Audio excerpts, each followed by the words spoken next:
Lo que pasó fue que hasta el mero día de la jornada electoral, prácticamente, andaban repartiendo material electoral del OPLE a los presidentes de casillas para que las pudieran instalar cuando ya era el día de la jornada electoral, cuando la ley dice claramente que entre 5 y un día antes de la jornada electoral deberá de ser repartido todo el material y documentación electoral para que el día de la jornada ya se instale el domingo y no el domingo andarles repartiendo el... Pero eso ocurre cuando un partido político que tiene fuerza en el gobierno y tiene fuerza en el poder legislativo le mete presión a los órganos electorales.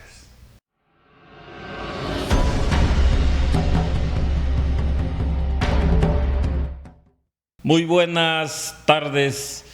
Hoy estamos aquí en nuestro programa Expreso y Late, por venir a prisa, Emilio, y por estarme apurando ya me volví tartamudo. Y estoy recibiendo a nuestro amigo, al invitado de hoy, al doctor Enrique Romero Lomán, doctor en Derecho. No. Maestro en Derecho. Maestro en Administración Pública. Maestro en Administración Pública, sí. Pero profundo conocedor del derecho electoral. Porque, ¿una experiencia? Por experiencia, porque ahorita me vas a decir, Enrique, en 1 o 2 minutos, quiero que te presentes para la audiencia, que digas quién eres. Sí, muchas gracias, estimado Pepe Valencia, por esta invitación aquí al canal NB Noticias, Periodismo de Investigación de Veracruz. Es un honor para mí estar aquí, muchas gracias. Y bueno, pues en mi caso, yo soy de aquí, oriundo de Jalapa. Tuve la oportunidad de colaborar en el diario de Jalapa como reportero. Inicialmente yo trabajé en medios de comunicación.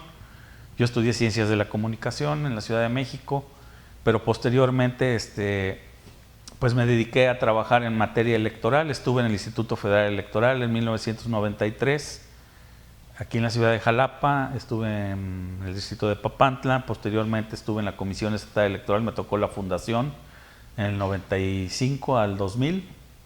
Y posteriormente reingresé al IFE, que posteriormente en el 2015 se cambió a INE, Instituto Nacional Electoral, como es en la actualidad, donde prácticamente pues yo trabajé casi 30 años y recién me retiré hace 2 años en la ciudad de Coatepec como vocal secretario y estuve en varios estados de la República. Muy bien. Fíjate que te quería yo comentar este tema. Ya ves que aquí es informal, aquí nuestra audiencia, y tú que has visto los programas de Expreso y Late y todos los demás de NB, Periodismo de Investigación. Esto es una charla informal, pero aquí lo que queremos abordar hoy precisamente es, he visto encuestas tanto oficiales como de la oposición y hablan de que el país en términos electorales o políticos está dividido casi en 2, en empate técnico, que ya no tiene toda la mayoría la 4T y obviamente la otra alianza de Va por México, que es PRI, PAN, PRD y los que se le acumulen. Sí. Entonces, están divididos, pero la intención de invitarte a ti y nuestro amigo Pepe Cobos, que viene en camino porque tuvo un contratiempo ahí, viene en carretera, es ver exactamente esto, porque cuando estamos en algún café, siempre el que es pro López Obrador defiende la postura del presidente y del gobierno, y los que son anti están totalmente en contra. Entonces, aquí lo que quiero, Enrique, es que desde tu punto de vista es todo lo que está haciendo el gobierno de la 4T está mal, como dice la oposición, o tiene cosas buenas, tiene puntos buenos, y cuáles son los puntos buenos que tiene este gobierno, porque para la oposición todo es negro, no hay nada bueno por acá. Y por acá también dicen que todo es culpa de los fifí, de los conservadores y de los anteriores gobiernos priistas, panistas, etcétera. Entonces, aquí no hay términos medios. Aquí es o estás de este lado o estás de este lado. Dame tu opinión. Bueno, mi punto de vista personal, a mi parecer, es que precisamente eso es lo que busca el presidente López Obrador, que es la polarización. O sea, lo que él pretende es crear una división en el país para poderse presentar él como el líder de, digamos, el 50% del país y que lo apoyen incondicionalmente. Y de todo lo que él no puede hacer, porque ya casi 5 años de gobierno, pues ya es muy difícil echarle la culpa al pasado a estas alturas, ¿no? O por ejemplo, él recibe lo que es la salud pública, no la recibe quebrada, la recibe en un buen estado administrativo y sobre todo de atención a la ciudadanía, a la sociedad, con el seguro popular, que sí funcionaba. Pero como no lo puso él, y hay que romper con el pasado y presentarse como un Mesías, entonces crea otra figura, que fue el INSABI, que no funcionó, que ya lo desaparecieron ellos mismos, los de Morena, ¿no? Y de eso no se le puede culpar al pasado. O por ejemplo, la no dotación de insumos médicos, ¿no? De lo que es atención médica. Cuando se fue el anterior presidente, Peña Nieto, había un déficit aproximadamente de 4 millones de recetas sin surtir en todo el sistema de salud pública, lo que es el ISSSTE, el Seguro Social, Salubridad y algunos otros estatales. Y ahorita rebasa 45 millones de recetas, o sea, 10 veces más, que no se han surtido porque no hay medicamentos. Y la explicación que se dio fue que no se seguían comprando medicamentos porque había un monopolio en la compraventa, etcétera, que en algunos casos puede haber sido cierto, pero pues creo que la solución fue peor que el problema, porque la solución fue dejar de comprar medicamentos sin buscar una vía alterna, y entonces se le dejó de dar medicina sobre todo a enfermos terminales, ¿no? Como el caso de los niños con cáncer, por ejemplo. ¿Ya no les dan? No les han dado. Y pues el manejo de la pandemia también, que fue un manejo muy fallido. Digo, la pandemia pues fue un evento mundial del cual no tiene la culpa el gobierno, pero sí la forma en que lo atacó, que atendió el problema, ¿no? No fue la adecuada. Y por otra parte, creo que efectivamente no todo lo que se ha hecho está mal. Hay algunas cosas, pocas, que se han hecho bien, pero son pocas. Como por ejemplo, ahorita que se acaba de aprobar la ley 3 de 3, ¿no? De que quienes sean deudores alimentarios, quienes sean agresores de mujeres, no puedan aspirar a un cargo de elección popular o trabajar en la administración pública. Eso está muy bien, pero por ejemplo, la devastación de la selva del sureste para lo del Tren Maya, pues eso no se puede negar, a pesar de lo que se diga, ¿no? O por ejemplo, darle tanto al ejército, a las Fuerzas Armadas, darles funciones que no son las que tienen asignadas por ley, por la Constitución. Les está dando sobre todo actividades productivas que les están generando ingresos. Y luego están reservando esa información para que no se pueda saber cuántos han excedido en los gastos o en los presupuestos y qué se le ha hecho a todo eso. Oye, Enrique, pero si están devastando toda la selva ahí con el Tren Maya, si la inseguridad va en aumento porque el número de muertos ya rebasó a los sexenios anteriores, si en materia de salud igual estamos en la calle con todo eso de los niños, la falta de apoyo a niños con cáncer y de otro tipo de medicamentos, y si hay tantas fallas, en las políticas públicas, ¿a qué atribuyes tú entonces, uno, la alta popularidad del presidente, que no baja, nada más se mueve tantito hacia arriba o hacia abajo, y que Morena, por ejemplo, siga ganando. Ya ganó la gubernatura del Estado de México, donde nunca había perdido el PRI. Bueno, gobiernan la Ciudad de México, etcétera. Está previsto ahorita, incluso, por ejemplo, lo de las corcholatas que mencionábamos antes de que entráramos al programa. Ya van avanzando incluso sobre la ley, con actos anticipados de campaña, aunque sea disfrazados, pero ahí van. Y la percepción ahorita es de que pueden ganar otra vez la presidencia. Entonces, ¿por qué si pesan más los negativos o los puntos malos de este gobierno, por qué de todos modos el presidente sigue acá? Y en una de esas, si la oposición no presenta un buen candidato, vuelve a ganar Morena con todo el apoyo del presidente. Porque creo que efectivamente, tal como lo mencionas, así es. Por un lado, es un gran comunicador. Uh-huh. Tiene en su mañanera, pues es un programa de publicidad y de propaganda permanente.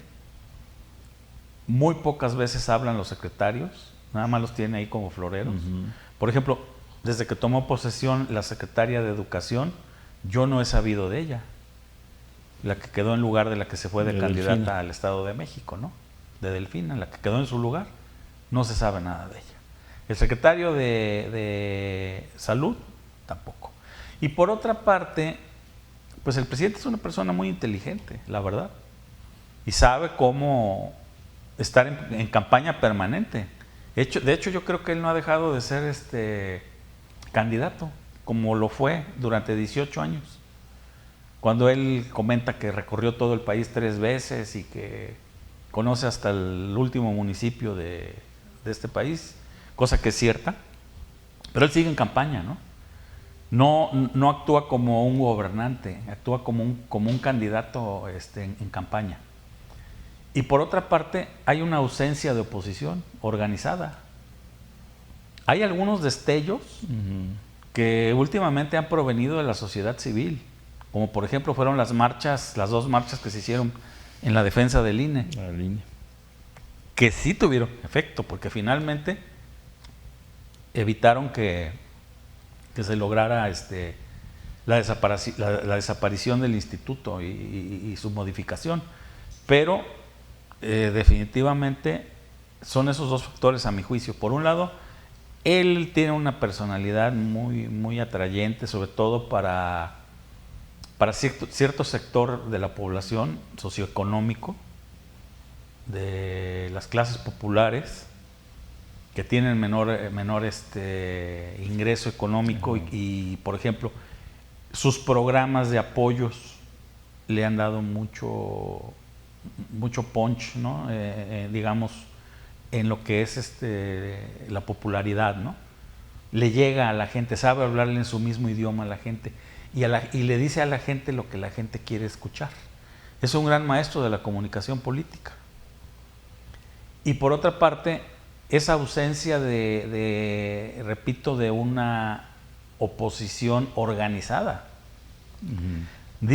Dicen los aliancistas que más o menos como para el día 26 de este mes de junio, ellos van a poder sacar las reglas internas que ellos van a utilizar para designar a quien vaya a ser su candidata o candidato. Entonces ya llevan mucho tiempo de atraso, ¿no? Y estos van avanzando los de Morena, ¿no? Sí, Morena ya de hecho, pues el viernes pasado tuvieron su reunión, su cena con el presidente, y ya ahí ellos señalaron cuáles son las reglas de operación y firmaron un convenio dentro de lo que es su Consejo Nacional. Todos los precandidatos, porque de hecho son precandidatos. Hoy escuché una entrevista que le hacían a Fernández Noroña, que uh-huh. es del PT, pero ahí ha llegado a Morena, y él dijo que era precandidato. Se le salió porque realmente están utilizando otros términos uh-huh. para evadir la cuestión legal. Porque no usan precampaña, no usan precandidato. y se están brincando las fechas que marca la ley, la LEGIPE, que es la Ley General de Instituciones y Procedimientos Electorales, ¿no? De hecho, ya sacó un comunicado Movimiento Ciudadano diciendo que ellos ya van a presentar una denuncia ante el Tribunal Electoral del Poder Judicial de la Federación de que Morena está violentando la ley electoral para materias de precampaña, utilizando subterfugios y simulación, porque realmente sí son ya las precampañas en abierto. Tan es así que van a durar más que la campaña. Estaban diciendo que la campaña para gobernador, por ejemplo, dura 60 días, duró 60 días, y esta va a durar casi 80. Y van a recorrer todo el país. Ahora, no se menciona de dónde van a obtener el recurso económico. Entonces no puede ser. Entonces eso abre la puerta a que pueda llegar dinero del crimen organizado, puede llegar dinero de los gobiernos de los estados. Recordemos que hay 23 entidades, o sea, 22 entidades en la Ciudad de México gobernadas por Morena, y puede haber desvío de recursos. O sea, son muchas cosas que no están claras. Y tampoco se habla de qué va a pasar en caso de que alguien no cumpla con lo ahí firmado, ¿no? Que alguien dentro del mismo espacio de Morena violente el procedimiento. Si va a haber alguna sanción, de qué índole, ¿no? O la no intervención de los gobernadores ni de los presidentes municipales. Eso se ve muy difícil. Bueno, pero si violan las leyes electorales, si una y otra vez del presidente para abajo caen en desacatos de fallos de la Corte, de tribunales federales, etcétera, etcétera, ¿no nos está llevando esto, Enrique, a una situación parecida a aunque parezca o suene fuerte la palabra, a una dictadura, con el apoyo del ejército, y que por eso le está dando el presidente tanto apoyo al ejército y tanta mano blanda al crimen organizado para en un momento dado?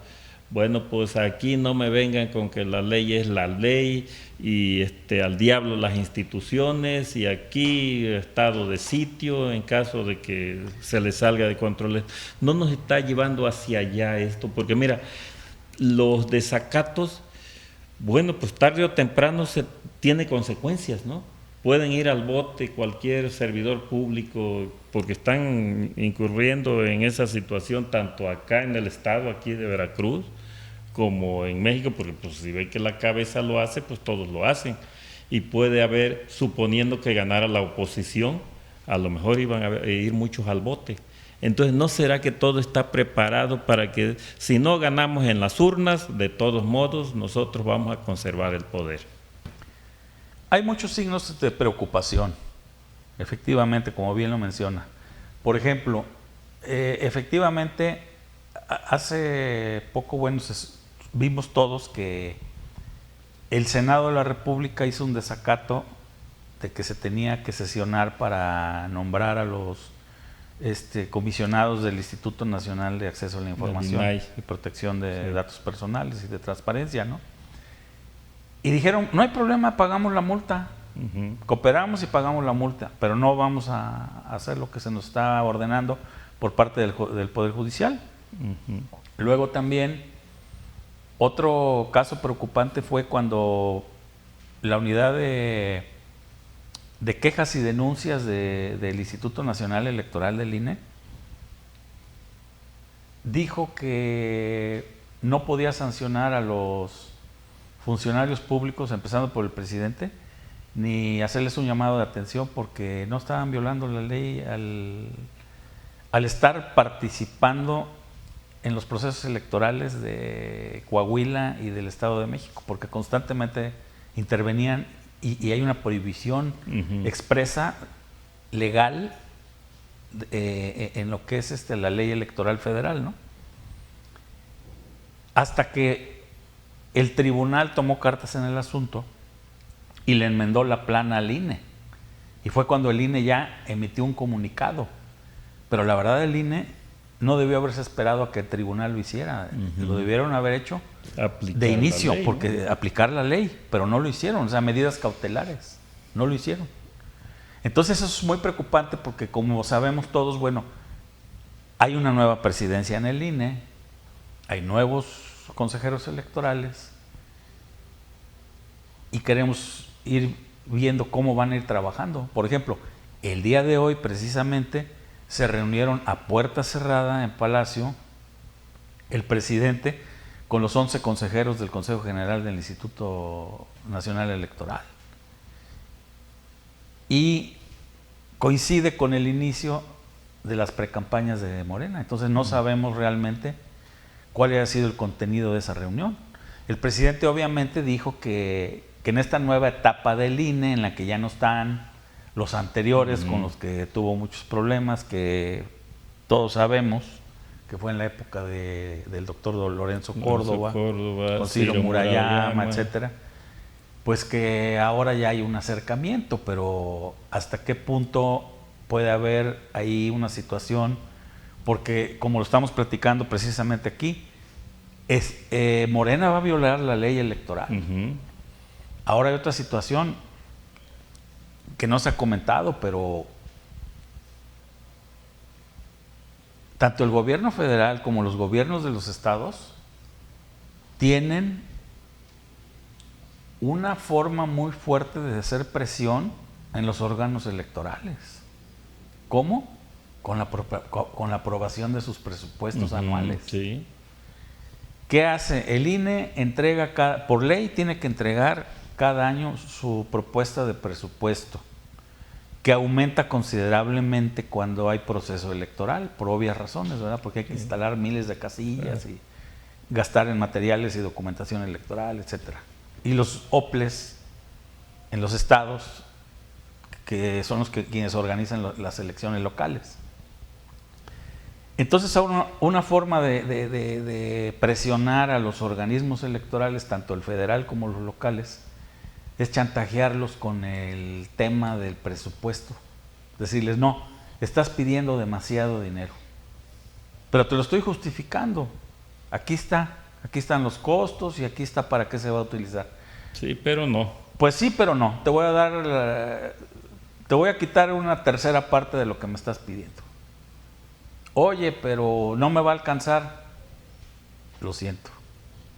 ¿Qué pasó con lo de la revocación de mandatos? No se instala. Mañosamente, la mayoría de Morena no le autoriza al INE el presupuesto oficial que se requería para instalar la totalidad de las casillas, que tenían que ser las mismas que en una elección federal. Bueno, entonces se instalan las que se pueden instalar perdón, con el presupuesto que les asignaron. O sea, si yo tenía que instalar 150,000, pero nomás me alcanza para 80,000, pues nomás instalé 80,000. Sí. Y luego acusaron al INE de que no le dio cumplimiento a la ley de que tenía que instalar el mismo número de casillas que en un proceso federal. Pues sí, sabiendo de antemano que no podían podía. porque no le dieron el presupuesto para hacerlo. Es que yo creo, por eso digo que el presidente es muy inteligente. Él está jugando un doble juego, ¿no? Por un lado, sus programas de comunicación social, sus programas de apoyos económicos, de becas, de pensiones, etcétera. Y por otro lado, pues tratar de controlar y de manejar hasta donde más se pueda a los órganos electorales. Pero la gente también es inteligente, Enrique. O sea, se vio con las dos marchas rosas. Que, claro, que si tú quieres ser mañoso, no necesariamente es que seas muy inteligente, que eres mañosón, y luego si la gente se da cuenta que eres mañoso, entonces es que no eres tan inteligente. Pero bueno, oye, antes de concluir, Enrique, mira, tú tienes mucha experiencia en materia electoral, porque has sido comisionado y has trabajado mucho en este tema. En el pasado, distante siglo pasado, se hacían muchos fraudes. Sí. Y mucha gente decía, ¿para qué voy a votar si ya sé quién va a ganar? Entonces, mi pregunta concreta es esta. Con todo el avance tecnológico y de leyes y de la sociedad civil que está muy, muy pendiente ahorita, todavía en la actualidad algún partido o partidos con el apoyo del gobierno, obviamente, pueden hacer fraude. O sea, ¿puede haber todavía fraude? Con la actual legislación electoral que está en operación, no, no lo creo. Porque la columna vertebral del Instituto Nacional Electoral y de los OPLES es su servicio profesional electoral. Ese servicio profesional electoral está integrado por funcionarios que están debidamente preparados, que accedieron a su puesto a través de exámenes de oposición, de conocimientos, han tenido cursos permanentes de actualización, de capacitación y sobre todo tienen un compromiso intrínseco con la institución. O sea, ellos no están a los partidos políticos, a los candidatos, al gobierno federal, al gobierno en turno, hasta este momento. Sin embargo, está, digamos, en tema de duda cuál va a ser el actuar del Consejo General del INE precisamente para este proceso electoral, porque como prácticamente es un Consejo General que ha sido renovado en sus 2/3 partes, está la duda de cómo va a actuar.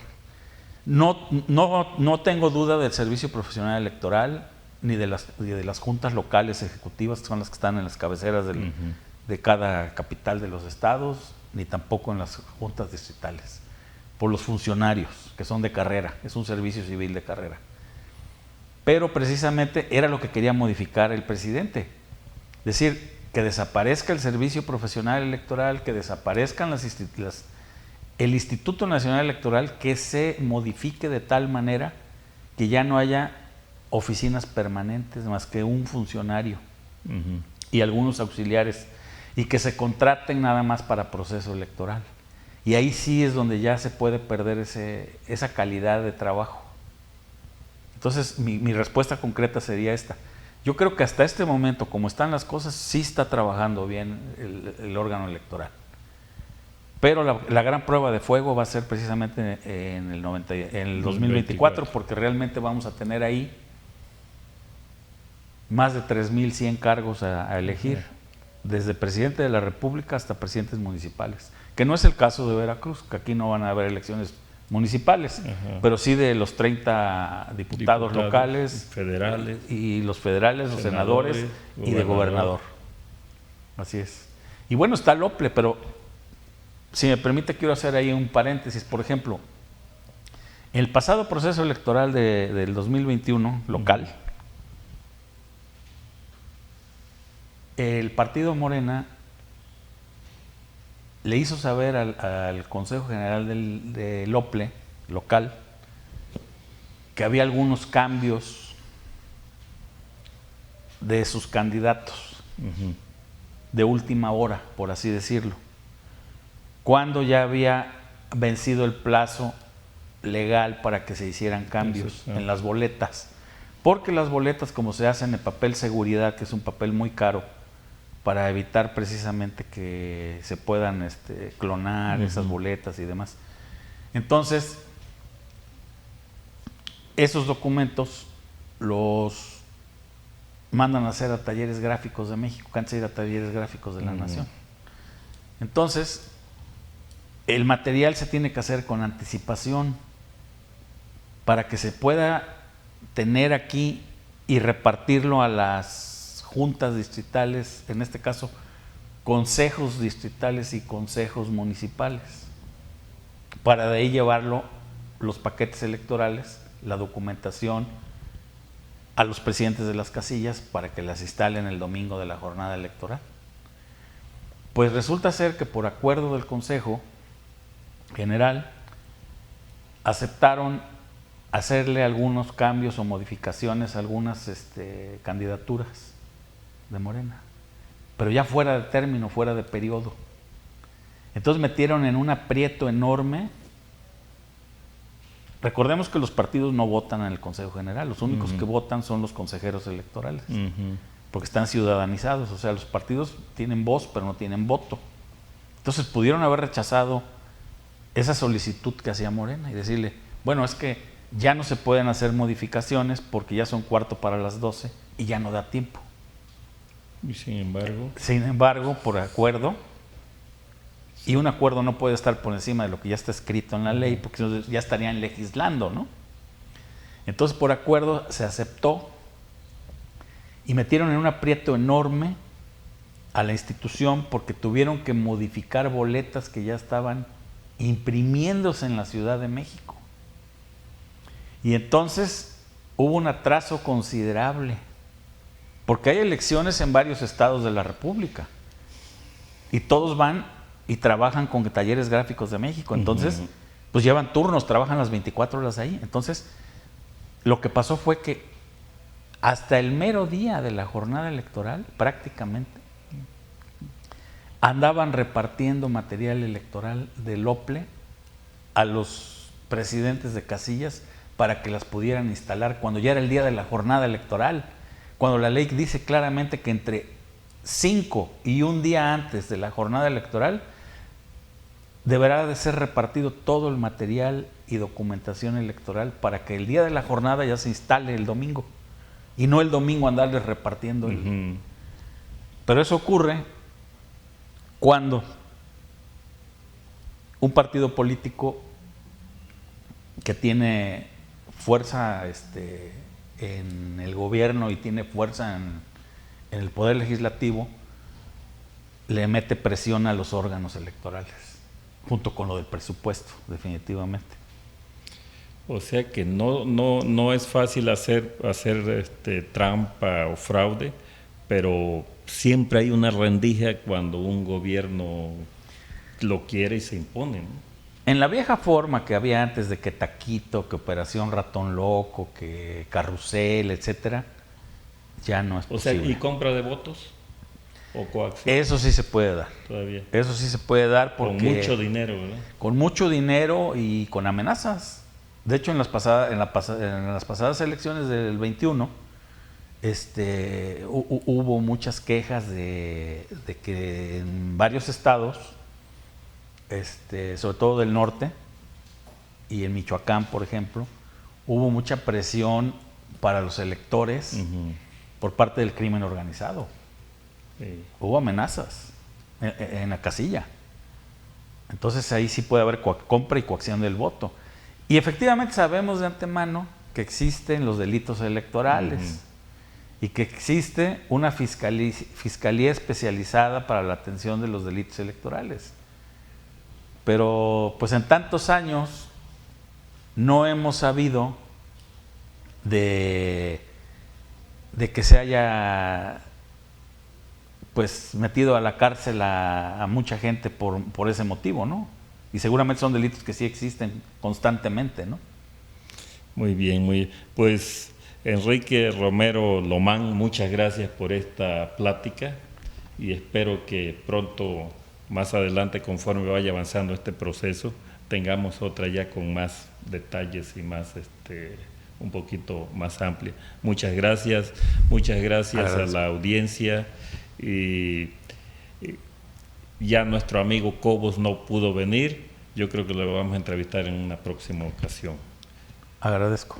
Gracias y hasta la próxima, hasta el próximo jueves.